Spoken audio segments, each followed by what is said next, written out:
नमस्कार दोस्तों। आज हम कंज्यूमर चॉइस के बारे में स्टडी करेंगे। कंज्यूमर चॉइस होता क्या है और कंज्यूमर चॉइस को इफेक्ट कौन कौन से फैक्टर इफेक्ट करते हैं, इसके बारे में हम स्टडी करेंगे। कंज्यूमर चॉइस हिंदी में बोलते हैं उपभोक्ता का चयन या उपभोक्ता चयन। चॉइस चॉइस जो है वो डिपेंड्स होती है इन तीन के ऊपर। एक है यूटिलिटी, दूसरा है डिमांड्स एंड तीसरा है budget. Utility for example Apple हम यूज में करते हैं और उसको यूज करने पर जो सेटिस्फेक्शन प्राप्त होता है उसे यूटिलिटी कहते हैं। डिमांड यानी कि हमारी इच्छा है, एप्पल ईट करना है, वो हमारी इच्छा है। बजट के अकॉर्डिंग ही हम इन सब का उपयोग कर पाएंगे। डिमांड है, इच्छा तो है लेकिन हमारे पास बजट ही नहीं है, तो हम कैसे उपभोग करेंगे। फॉर एग्जाम्पल वन एप्पल है, वो कितना प्राइस में उसका 30 है, तो 3 एप्पल कितना का हो गया 90 रुपये, यानी कि 90 रुपीज़ का। तो इसका मतलब ये हुआ कि आप अपने बजट के अकॉर्डिंग आपने खर्च एक्सपेंड किया है, परचेज किया है एप्पल, तो कितने का किया है वो 90 रुपये में। तो इन तीनों को हम स्टेप बाय स्टेप स्टडी करेंगे। यूटिलिटी क्या है the ability of certain commodity of satisfied और सेटिस्ड कंज्यूमर वांट्स। मतलब ये जो कमोडिटी है वो सेटिस्फेक्शन करता है किसको, कंज्यूमर की चॉइस को, कंज्यूमर को सेटिस्फाइड करता है। एंड कंज्यूमर की जो वांट्स है उसको सेटेट करता है यूटिलिटी, जैसे मतलब उसको पूर्ण करता है। A rational consumer tries to maximise his utility. मतलब यहाँ कंज्यूमर है वो रैशनल डिसीजन लेता है और ट्राइज करता है कि उसकी यूटिलिटी क्या हो, मैक्सिमाइज हो। और वह हमेशा याद रखता है हिज बजट कॉन्स्टेंट, यानी कि अपने बजट के अकॉर्डिंग ही वह डिसीजन लेगा और उसी के अनुसार वह अपने यूटिलिटी को क्या करना चाहेगा, मैक्सिमाइज। टाइप्स यूटिलिटी के 2 टाइप्स होते हैं, एक होता है कार्डिनल एंड सेकंड होता है ऑर्डिनल। कार्डिनल जो है वो क्या है, नंबर सिस्टम चलेगा, यानी असेसिंग नंबर ऑफ यूटिलिटी। जो टोटल है वह यूटिलिटी क्या है, जैसे फॉर एग्जांपल हम लेते हैं 1 एप्पल हमने ईट किया तो मुझे प्राप्त हुई यूटिलिटी 10, और दूसरा एप्पल यूज में लिया तो कितना हुआ 8। जो ये 10 एंड 8 टोटल यूटिलिटी 1 पे कितना 10 एंड सेकेंड पे 8। तो इसमें जो चेंज आ रहा है वो क्या होता है, मार्जिनल यूटिलिटी। तो कितना चेंज हुआ 10 माइनस 8, 10 माइनस 8 इक्वल 2। ये क्या है, मार्जिनल यूटिलिटी। ओके। और दूसरा है ऑर्डिनल मतलब होता है रैंकिंग सिस्टम। ऑर्डिनल हम कमोडिटी को प्रेफरेंस देते हैं। फॉर एग्जांपल ये 3 कमोडिटी है, X and Y and Z. अब मुझे ज़्यादा से ज़्यादा पसंद कौन सी है, मैं ज़्यादा से ज़्यादा लाइक करता हूँ वाई को, तो ये 1 है और 2 जेड है और 3 एक्स है। तो यानी कि रैंकिंग सिस्टम है, जो कमोडिटी का जो रैंकिंग सिस्टम है वो सबसे ज़्यादा कौन सा है 1 और लास्ट में 3। तो मतलब ये कौन सी है, वो एक्स कमोडिटी है। और हम इसको इन डिफरेंस कर्व की हेल्प से और ज़्यादा बेटर समझ पाएंगे। ये जो law of diminishing margin utility ये यूनिवर्सल लॉ है। जैसे फॉर एग्जांपल यदि मैं 1 चपाती ईट करता हूँ मुझे 10 यूटिलिटी प्राप्त होती है, 2 चपाती पे मान लीजिए 6 मुझे, 3 पे 4 एंड 4 पे 0। मीन्स ये हुआ कि आपकी जो मार्जिनल यूटिलिटी है वो टोटल यूटिलिटी वो डाउन आ रही है।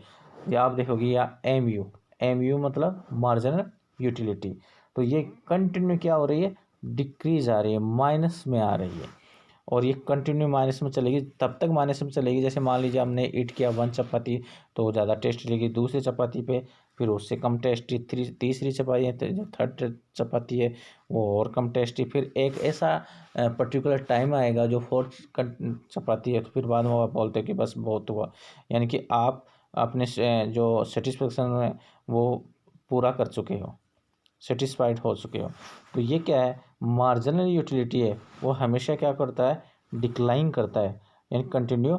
जैसे मान लीजिए जैसे जैसे हम कंजप्शन इंक्रीज करते जाते हैं वैसे वैसे मार्जिनल यूटिलिटी डाउन आता जाएगा। कंज्यूम करते जाते हैं, कंजप्शन करते करते तो क्या होगा, मार्जिनल यूटिलिटी हमेशा क्या होगा, डिक्लाइन होगा। और एक ऐसा टाइम आएगा मार्जिनल यूटिलिटी 0 हो जाएगा, और 0 के बाद फिर और एक्स्ट्रा हम कंजप्शन कर देते हो माइनस में भी जा सकता है। इंडिफरेंस कर्व ये इम्पोर्टेंट है जो कंज्यूमर चॉइस है उसको समझने के लिए ये हमेशा क्या करता है, तो टू गोट्स का कॉम्बिनेशन बताता है हमें। जैसे मान लीजिए हमें बनाना और एप्पल दोनों पसंद है, तो हम चॉइस करेंगे।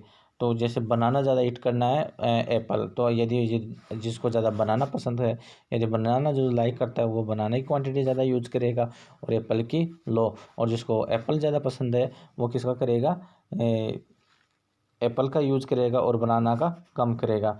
और हमेशा याद रखना ये जो है आपका इंडिफरेंस कर्व, वह हमेशा कॉन्वेक्स टू ओरिजिनल पॉइंट, ये ओरिजिनल पॉइंट है तो आईसी वक्र हमेशा क्या होगा, कॉन्वेक्स होगा।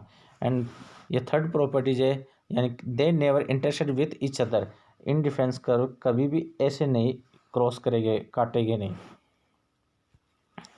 द स्लोप डाउनवर्ड्स आईसी वक्र, IC curve, consumption of one good can increase on the cost of other, यानी जो गुड्स है उसका हम यूज़ करते जाते हैं। For example in difference curve, यहाँ वाई एक्सिस है और यहाँ एक्स एक्सिस है।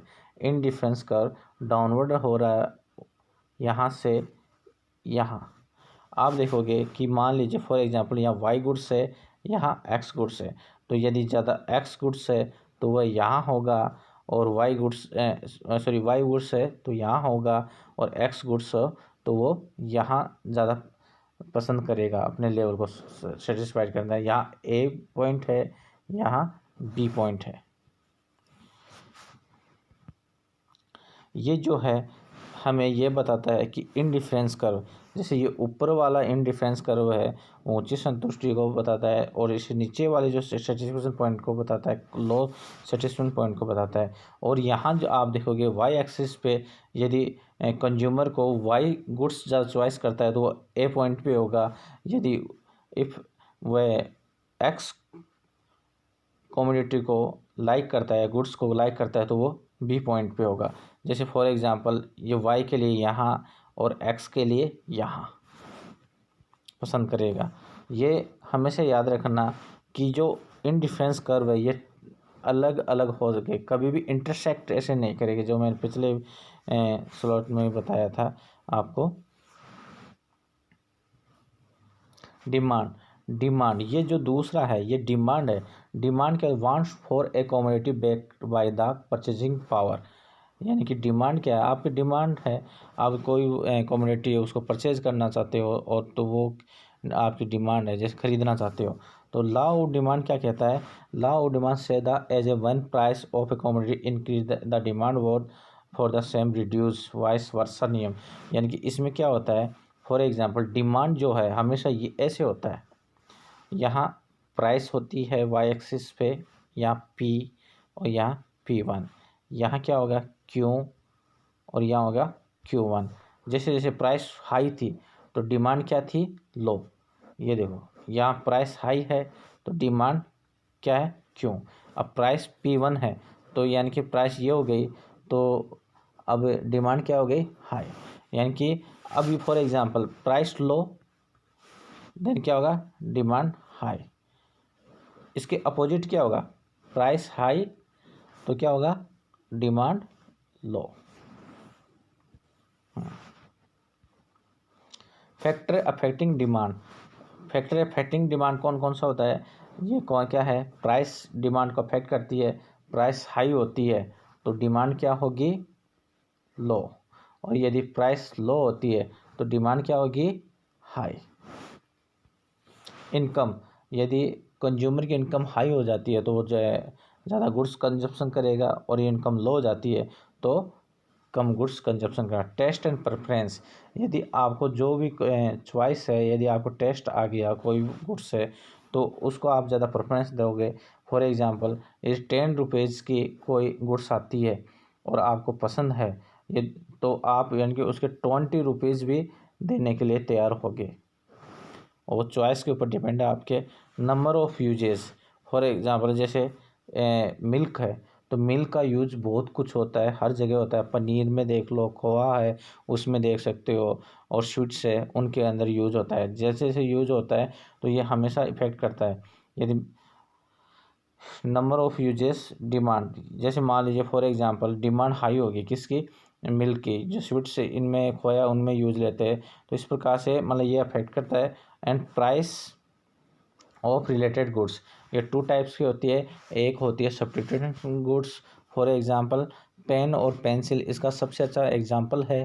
पेन की यदि प्राइस हाई हो जाती है, लोग क्या करेंगे, पीपल करेंगे पेंसिल की डिमांड हाई करेंगे, और यदि पेंसिल की हाई हो जाती है तो लोग क्या करेंगे, पेन की डिमांड करेंगे, बिकॉज क्योंकि एक की प्राइस इंक्रीज होती है, दूसरे की डिमांड इंक्रीज होगी। और जैसे टी एंड कॉफ़ी, टी की यदि प्राइस हाई हो जाती है तो लोग क्या करेंगे, कॉफ़ी ज़्यादा करेंगे, और क्या है, ये सब्स्टिट्यूटेड गुड्स का एग्जांपल है।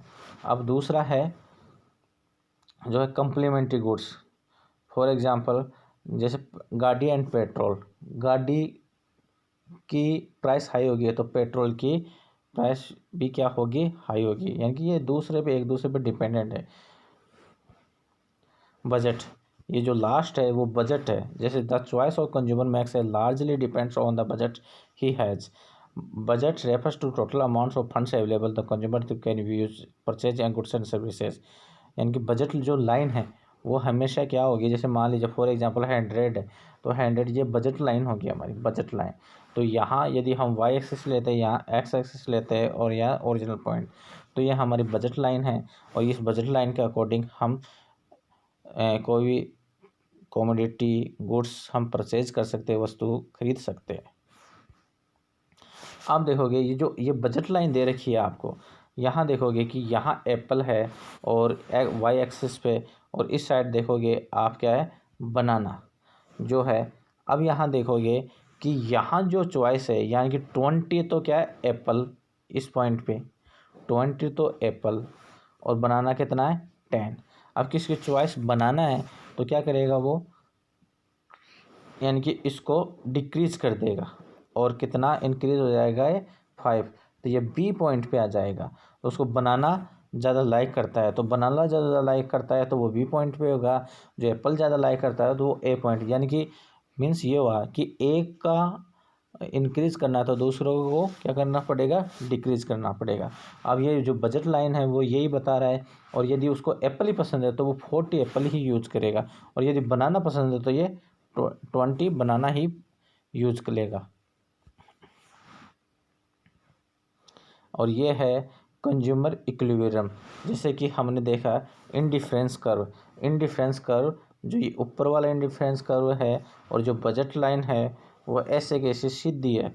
तो आप देखोगे जो बजट लाइन और इंडिफरेंस कर्व इस पॉइंट पे, जो ये पॉइंट है यहाँ पे क्या हो रहा है, टच कर रहा है, और इसी पे ऊपर जैसे मान लो अभी मैंने बताया आपको कि बजट, यूटिलिटी और डिमांड, तो इन तीनों फैक्टर इस पॉइंट के ऊपर ये हो रहा है। और यहाँ पे जो ए पॉइंट मान लेते हैं, इसको ए पॉइंट मान लेते हैं, यहाँ 20 तो क्या एप्पल की और 10 बनाना की यूज़ कर रहा है। तो ये जो पॉइंट है वो कंज्यूमर चॉइस का बिंदु है, कंज्यूमर इक्विलिब्रियम पॉइंट है।